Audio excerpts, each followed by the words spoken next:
আমি পর্নোগ্রাফিতে আসক্ত, নামাজ পড়া হয় মাঝে মাঝে, একাকী থাকলে পর্নোগ্রাফি দেখতে ইচ্ছা হয়, এ থেকে মুক্তির উপায় কি? বুঝতে পারছিলাম যে তিনি খুব লজ্জা পাচ্ছেন প্রশ্নটা আমাকে দিতে, তারপরেও তিনি দিলেন সাহস করে। এই রোগটি আজ আমাদের তরুণ প্রজন্মকে শেষ করে দিচ্ছে, ধ্বংসের দ্বার প্রান্তে নিয়ে যাচ্ছে। ঘরে ঘরে অসংখ্য যুবক এই ভয়াবহতার শিকার। এখান থেকে উত্তরণের পথ কি? সর্বপ্রথম কথা হলো, অর্ধেক উত্তরণের পথ তো এখানেই যে আপনি নিজে সমস্যাটা ধরতে পেরেছেন, অনুভব করতে পেরেছেন যে আপনি ভুল পথে আছেন। যে তরুণরা এই অনুভবটা, এই উপলব্ধিটা তাদের মধ্যে জাগ্রত হয়েছে, আমি মনে করি সমাধানের অনেকটুকু পথ তারা অগ্রসর হয়ে গেছেন আলহামদুলিল্লাহ।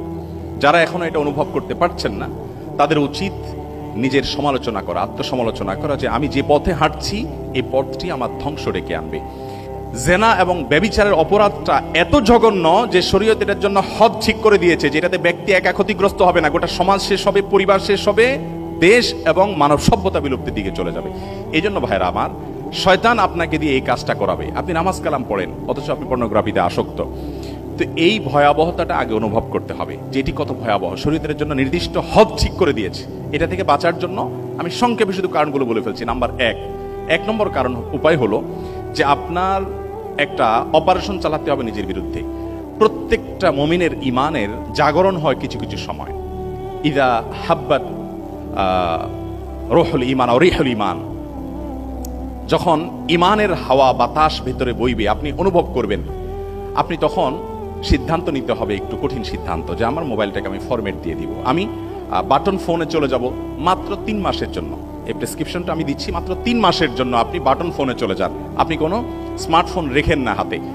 একটা লম্বা সময় যদি আপনি এভাবে অভ্যস্ত হন, ইনশাআল্লাহ আমি দায়িত্ব নিয়ে বলতে পারি আপনার এই বদভ্যাসটা দূর হয়ে যাবে ইনশাআল্লাহ।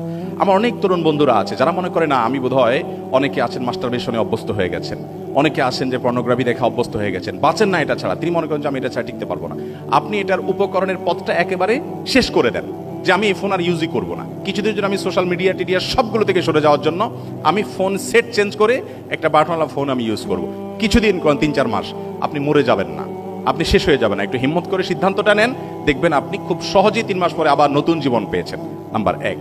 নাম্বার 2, জেনা এমন একটা অপরাধ, আল্লাহ তাআলা কোরআনে কারিমে লা তাজনুর জায়গায় বলেছেন লা তাকরাবুজ জেনা, তোমরা জেনার কাছে যেও না। কারণ আল্লাহ জানেন যে জেনা এমন একটা পাপ, অপরাধ, যেটার কাছে গেলে আর কেউ ফিরে আসতে পারে না, খুব ডেঞ্জারাস একটা জায়গা।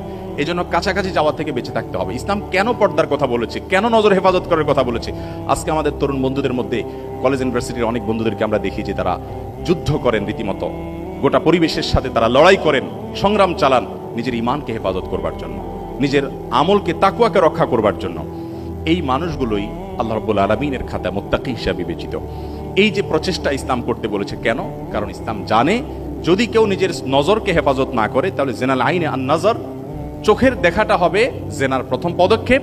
এটি আস্তে আস্তে আপনাকে কল্পনার জেনার জগতে নিয়ে যাবে, কল্পনার পর আপনাকে বাস্তব জেনার জগতে নিয়ে যাবে, যেখান থেকে ব্যাক করা অনেক কঠিন হতে পারে। এই জন্য মোহতারাম হাজরিন, দ্বিতীয় করণীয় হবে, যতগুলো উপায় আছে, আমি প্রথমটা মোবাইলের কথা বলেছি, আপনার যাদের সাথে গেলে, কথা বললে আজে বাজে কথা হয়, যাদের কাছে গেলে তাদের মোবাইলে বাজে জিনিস দেখা হয়, তাদের সাথে সম্পর্ক ছিন্ন করার একটা সৎ সাহস আপনাকে তৈরি করতে হবে। কিছুটা অসামাজিক মনে হবে, কিছুটা কঠিন হবে, কিন্তু এই সিদ্ধান্ত আপনাকে নিতেই হবে বাঁচার জন্য। নাম্বার 3, আপনি নির্জনতা এবং একাকিত্ব পরিহার করে চলবেন। যথাসম্ভব ম্যাচে থাকলেও কয়েকজন মিলে থাকবেন। একাকি রুমে আছেন, দৌড়ে বের হয়ে যান, যেন সাপ আছে সেখানে। নিজেকে একাকিত্ব থেকে সরে ফেলান, কারণ একাকিত্ব এই ধরনের অপরাধগুলোর দিকে মানুষকে নিয়ে যায়। নাম্বার 4, সুহবাতুস সালেহ, ইয়া আইয়ুহাল্লাযীনা আমানুত্তাকুল্লাহ ওয়া কুনু মাআস সাদিকিন, নেককারদের সান্নিধ্য।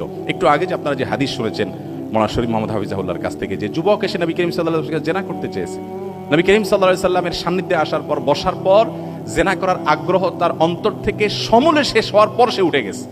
এবং সে উঠার আগে রীতিমতো তার যে আপনার সাক্ষাৎকার সে দিয়েছে, যে আমার মধ্যে জেনা করার যে আকাঙ্ক্ষা ছিল, সে আকাঙ্ক্ষা আর নাই, সেটা দূর হয়ে গেছে। আরেকজন নবী করিম সাল্লাল্লাহু আলাইহি ওয়াসাল্লামের সান্নিধ্যে এসেছেন, জেনা করে এসেছেন, ইয়া রাসূলুল্লাহ আমার উপর আপনি হদ কায়েম করুন।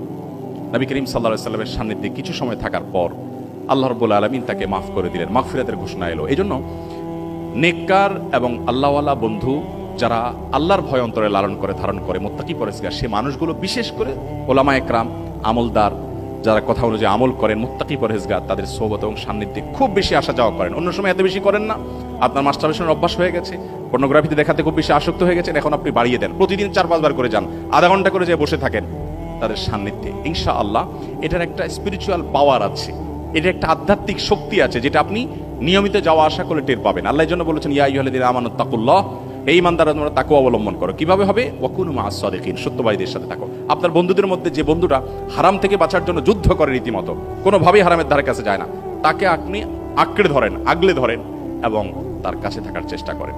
এভাবে চতুর্মুখী প্রচেষ্টা যদি হয়, ইনশাআল্লাহ সর্বশেষ প্রচেষ্টা হলো আল্লাহর কাছে দোয়া করা, পানাহ চাওয়া, একান্তে চোখের পানি ফেলা। আল্লাহ আমি পারছি না, আপনি আমাকে হিম্মত দিন এবং সাহস যোগান। আল্লাহ তাআলা আমাদের তরুণ ভাইদেরকে সকল কুপথ থেকে, বিপদ থেকে, বিভ্রান্তির বেড়াজাল থেকে এবং গিরিপথ থেকে বাঁচিয়ে হেদায়েতের আলোকোজ্জ্বল পথে আমাদেরকে পরিচালিত করুন।